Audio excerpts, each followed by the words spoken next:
तो हर हर महादेव दोस्तों, जैसा कि आप में से सभी को पता ही होगा और अगर नहीं पता होगा तो मैं आपको बता रही हूँ कि 30 जुलाई से दोस्तों 30 जुलाई से श्रावण मास का प्रारंभ होगा और 28 अगस्त रक्षाबंधन के दिन इस मास जो है, ये जो श्रावण मास है वो समाप्त हो जाएगा।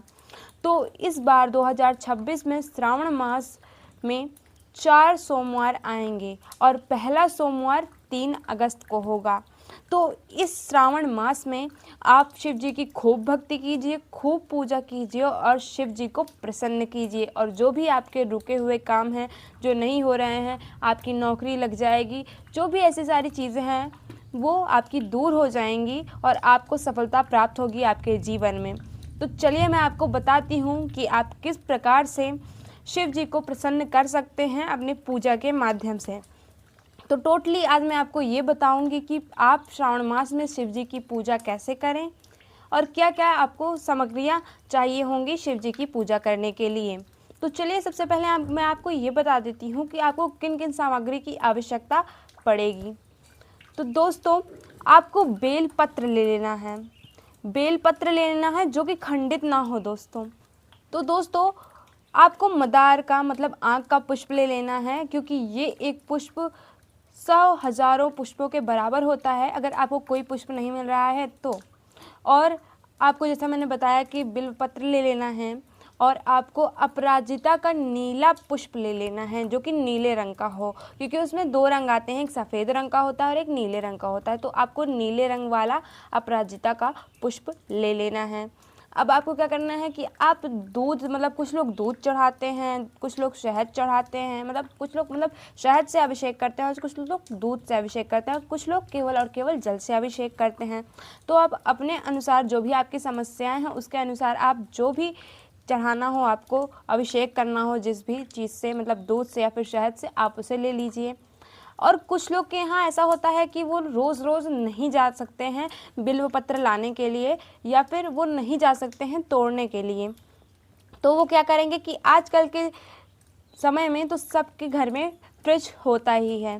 तो आप क्या करेंगे कि आप जा कर के एक ही दिन मार्केट से ले आ लेंगे, नहीं तो तोड़ लेंगे और उसे अपने फ्रिज में आप रख सकते हैं कुछ दिनों के लिए। और आपको 1, 7, 21, 51, 108 अपने सामर्थ्य के हिसाब से बिल्वपत्र शिव जी को चढ़ाना है, अर्पित करना है। अब चलिए मैं आपको बता देती हूँ कि पूजा विधि क्या है शिव जी को प्रसन्न करने के लिए श्रावण मास में। तो आपको क्या करना है कि आपको एक मिट्टी का, जी हाँ दोस्तों, मिट्टी का आपको शिवलिंग बना लेना है।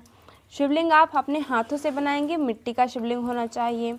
और अब आप क्या करेंगे, मिट्टी का शिवलिंग आपने बना लिया है, उसे आप एक चौकी बिछाएंगे, चौकी के ऊपर आप कपड़ा बिछा देंगे, वो किसी भी रंग का हो जाए, काला छोड़ करके आप कोई भी रंग आप उस पर चढ़ा सकते हैं, मतलब उस पर बिछा सकते हैं। उसके ऊपर आप अपनी शिवलिंग रख देंगे और जो शिवलिंग है, आपने जो शिवलिंग बनाई है उसके ऊपर, अपने चौकी के ऊपर आपने कपड़ा बिछा लिया, उसके ऊपर आप शिवलिंग रख दीजिए।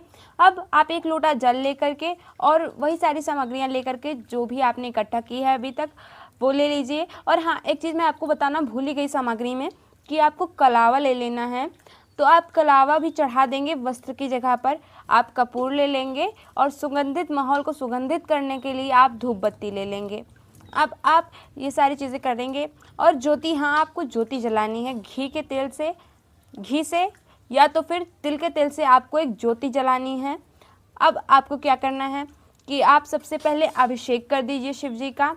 अगर आपने शहद लिया है तो शहद से 3 बार, दूध लिया है तो दूध से 3 बार, और अगर केवल जल से कर रहे हैं तो उससे भी 3 बार। और हाँ दोस्तों, अगर आप दूध से और शहद से कर भी रहे हैं, उसके बाद आपको एक बार पानी से, मतलब जल से एक बार शिवलिंग पर अभिषेक ज़रूर से ज़रूर कर देना है। और आप जिस समय पर शिवलिंग के ऊपर जल अभिषेक कर रहे हैं या फिर दूध का अभिषेक कर रहे हैं या फिर शहद का अभिषेक कर रहे हैं, उस समय आप ओम शिवाय नमः का जाप करते रहिए अपने मन में और जल अभिषेक करते रहिए। और आपको अब क्या करना है कि आपने जो फूल एकत्रित किए हैं उसे आप उनको चढ़ा दीजिए, बेलपत्र चढ़ा दीजिए। और आपने मदार वगैरह जो भी चीज़ें लाई हैं उनको चढ़ाने के लिए वो आप उनको चढ़ा दीजिए। अब आपको क्या करना है कि जो आपने आरती जलाई थी सबसे पहले, आप उससे लीजिए और शिव जी की आरती कीजिए। आरती करने के बाद आपको क्या करना है कि आप उनसे अपनी समस्या बताइए, जो भी आपकी समस्या है, कि भगवान ये मेरी समस्या है और ये समस्या मैं आपके दरबार में छोड़कर जा रहा हूँ भगवान, और इसका हल अब आप ही निकालेंगे, क्योंकि अब ये मेरी समस्या नहीं, ये आपकी समस्या है। हर हर भोलेनाथ, हर हर शंभू, ये आप कह देंगे उनसे। और उसके पश्चात आपको क्या करना है कि आपको एक बार शिव जी का स्मरण करना है, एक बार पार्वती माता का स्मरण करना है, एक बार गणपति जी का स्मरण करना है।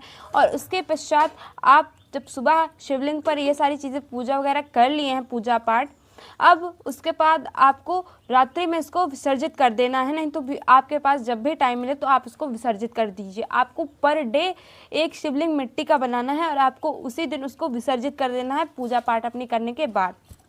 और अब कुछ लोग नहीं कर पाएंगे, रोज़ रोज़ मिट्टी का शिवलिंग नहीं बना पाएंगे और उसे विसर्जित नहीं कर पाएंगे, तो उनको क्या करना है कि उनके घर के आसपास अगर कहीं पर शिव जी की मंदिर हो तो वहाँ पे जा कर के वो अपना ये पूजा पाठ कर सकते हैं।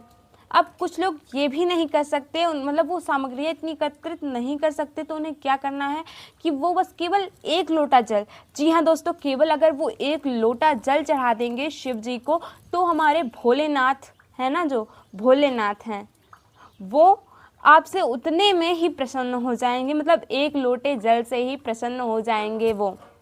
तो दोस्तों, आपको ये प्रक्रिया कैसी लगी, ये पूजा विधि कैसी लगी? आई होप आप सभी को बहुत अच्छी लगी होगी। और हर हर महादेव दोस्तों, धन्यवाद।